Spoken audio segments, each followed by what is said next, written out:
நிகரில்லா பேரன்பொடியோருமாகிய எல்லாம் வல்ல ஏக வல்லவனை போற்றி புகழ்ந்தவனாக கடந்த 2 தினங்களுக்கு முன்பாக பாராளுமன்றத்தில்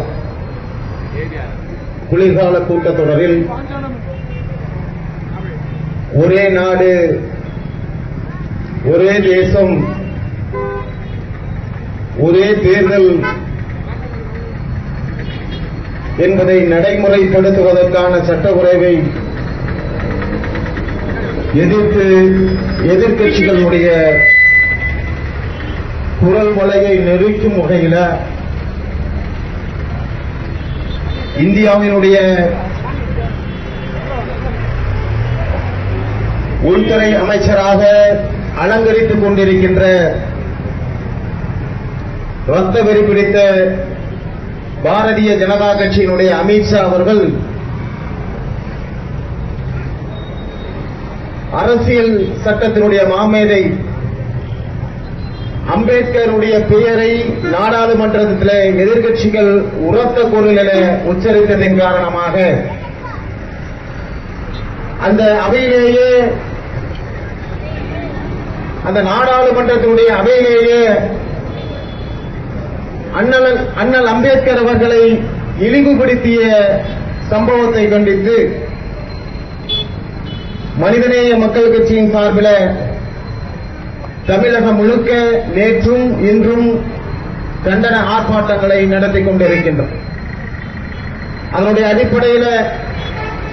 ஈரோடு கிழக்கு மாவட்டத்தில் நடைபெற்றுக் கொண்டிருக்கின்ற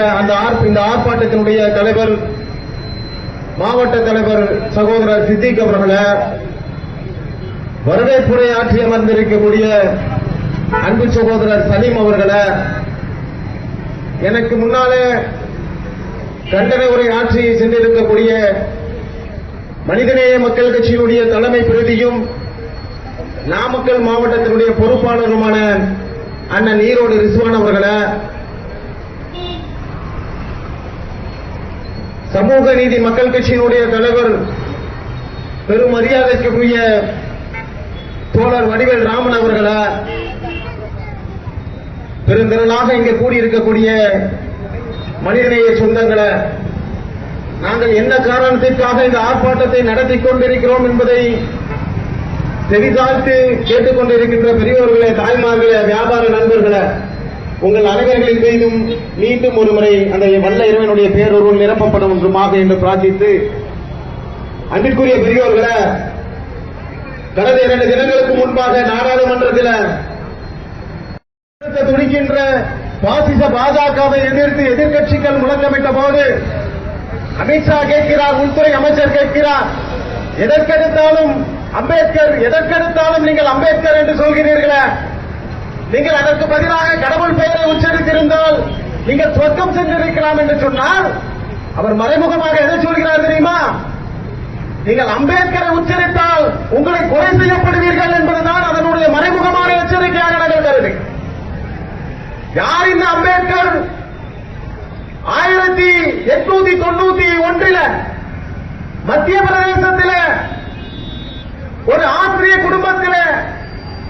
ஒரு ஏழை நடுத்தர குடும்பத்தில் 14வது மகனாக பிறந்தவர். அவர் கற்கின்ற பள்ளி பருவத்திலேயே சொல்ல வராத